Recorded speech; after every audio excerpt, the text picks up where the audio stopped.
Hey, what's up everybody, and welcome back to the homestead. In today's video, I am going to be canning some green beans.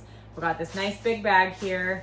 This is kind of our first harvest of green beans this season, and I have enough that I want to pressure can, so let's get started. So my bag of green beans is completely unwashed, and it's gonna be really simple to get these prepared right now. I have a nice clean pair of kitchen scissors, a colander, and a nice big bowl. So what I'm going to do is snip off the ends. This is the stem part that just came off the bush or the vine. So I'm gonna snip that into the colander, and then I'm gonna cut these into about 1.5 inch big pieces. And those are just gonna go right into my bowl. So cut those twice. They end up being about that long. And I'm gonna do this entire bag just like that. So snip off the stem and cut them into little pieces. Got a couple different kinds in here of the green beans, the bush beans, as well as the just like regular green beans that climb up the vines. So vines.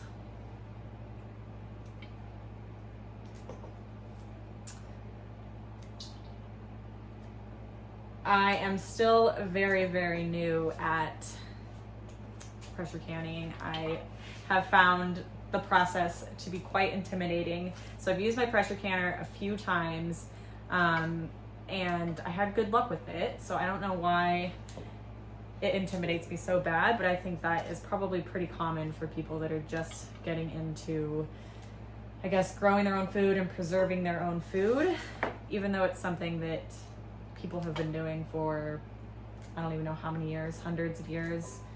They've been canning. So it's really not that intimidating, but it's a cool process. It's really rewarding. My husband and I are just kind of learning along the way, but it's a fun process. I love seeing the garden go from little tiny seeds to great big beans. It's pretty cool.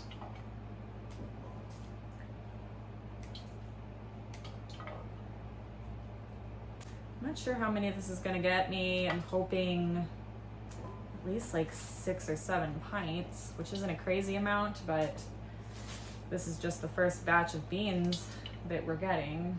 And I think a lot of these, I might have waited a bit too long. So we'll see how tough they are, how stringy they are. Hopefully these still taste pretty good. I'm not too terribly worried about it, but we'll see.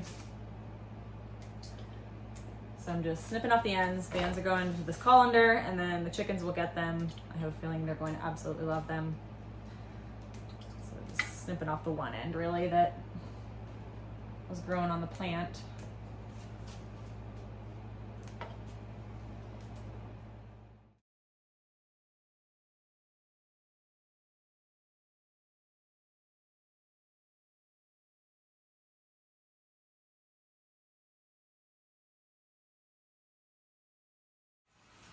So now I've got my big bowl of nice cut green beans. It's time to wash them. So I'm going to come over here to my sink, and I'm actually filling it up with cold water right now. And I'm going to toss those green beans in there and let them soak for a little while just to make sure all of the stuff falls off. We want them nice and clean.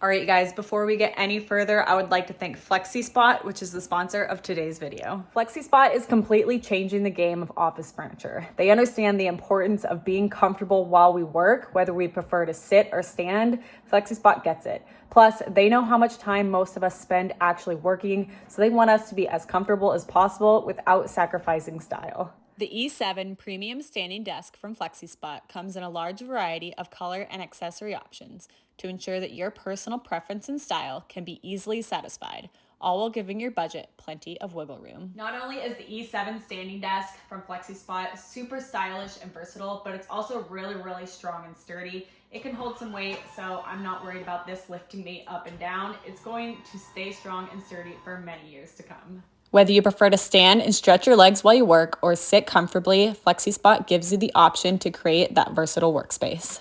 The E7 standing desk from FlexiSpot comes completely tailored to you, so it gives you the option of remembering what height you like to sit or stand at.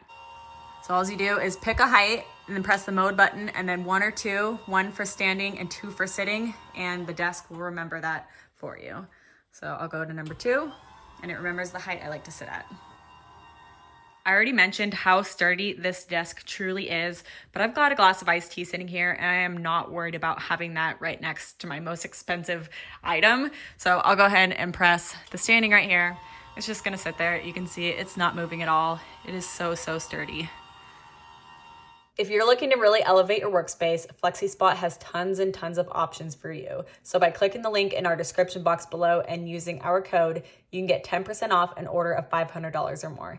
Thank you, FlexiSpot, for sponsoring today's video. Now let's get back to work. So now that my green beans are nice and clean, I'm going to start putting them into jars.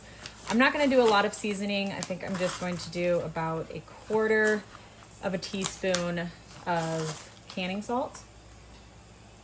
So this salt is specifically for canning. You don't really want to use regular table salt because it tends to leave like a white kind of residue on your jars after being in the canner. So I'm just doing 1/4 of a teaspoon in each one of these before I put my beans in. I don't know if you can hear it, but I have some water going on the kettle here. We're gonna put nice hot water on top of the beans after we get them all packed in.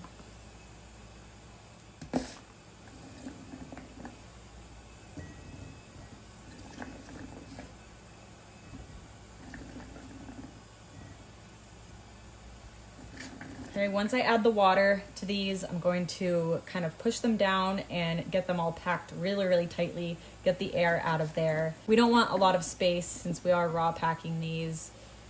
If there's much space left in between the green beans, they'll kind of float to the top, and we don't really want that.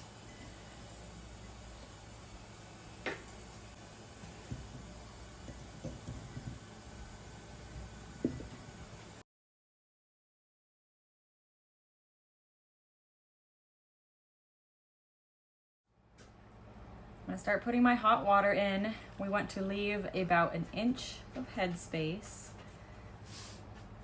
till you get to the top. And then once I get the water in here, I'm going to use my little poker, poke them around, get all the space out between them, and put some more in there if I need to.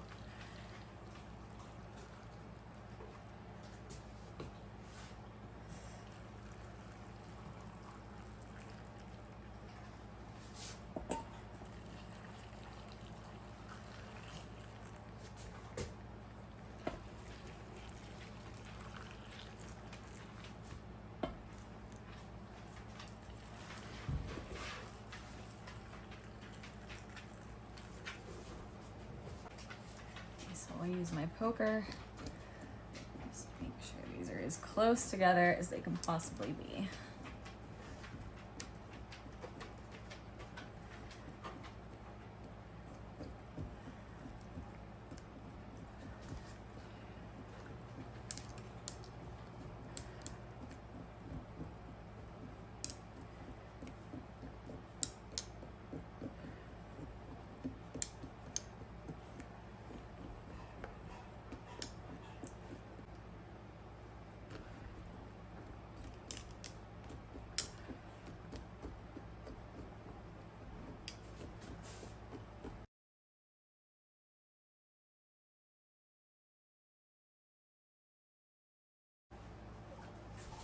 Next, I'm going to just wipe my jars with a wet rag with a little bit of vinegar on it. We want to just make sure there's nothing on the rim of these that would cause the seal to not completely take. So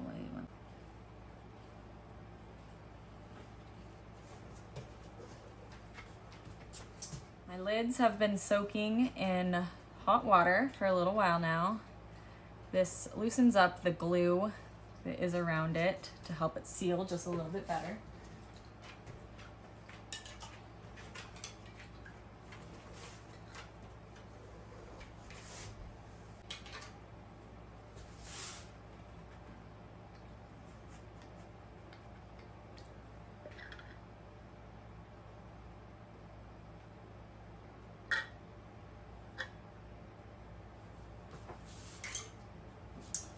And then we're gonna put the rims on. We just want these to be finger tight. You do not wanna ream on these and make them extra, extra tight.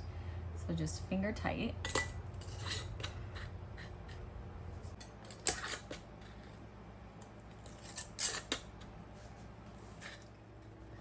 Now I'm going to put these into the canner.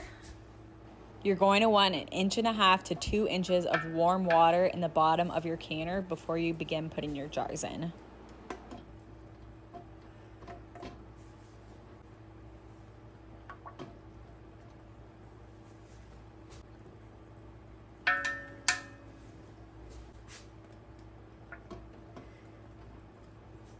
Now we want these to be close together, but not completely touching. That way when they're rattling around a little bit, there's no chance of them like rattling up against each other and breaking.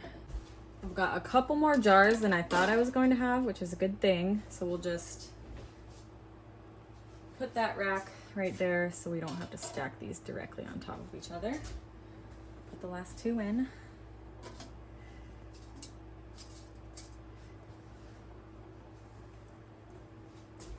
Okay, and then my lid goes on.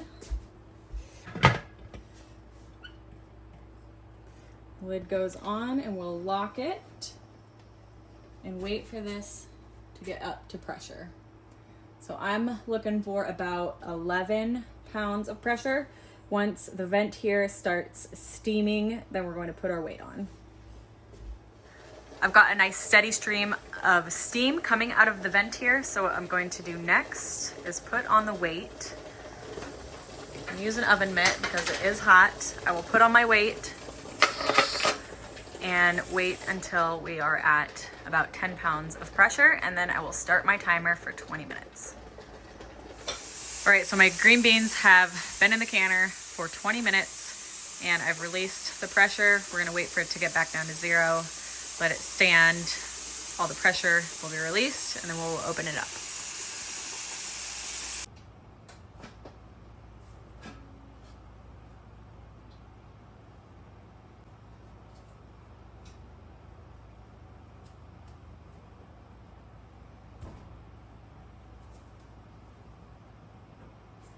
When your jars are fresh out of the canner, they are going to be very hot. You want to be extremely careful not to move them much or brush them up against each other for at least 12 hours. At this point, the seal is still quite fragile. You can see that the water inside of the jars is bubbling, which is a good indicator that they have been properly sealed. Let my jars sit for about 12 hours before touching them at all. And you can really tell that they sealed because the top of this jar, the lid, is completely tight and there's no bubble on the top. If it wasn't sealed correctly, you'd be able to press it down and it would kind of like pop up and down. But all of these sealed correctly, which is a good thing. So I hope you guys got a little bit of information out of this video and you enjoyed, and we will definitely see you in the next one.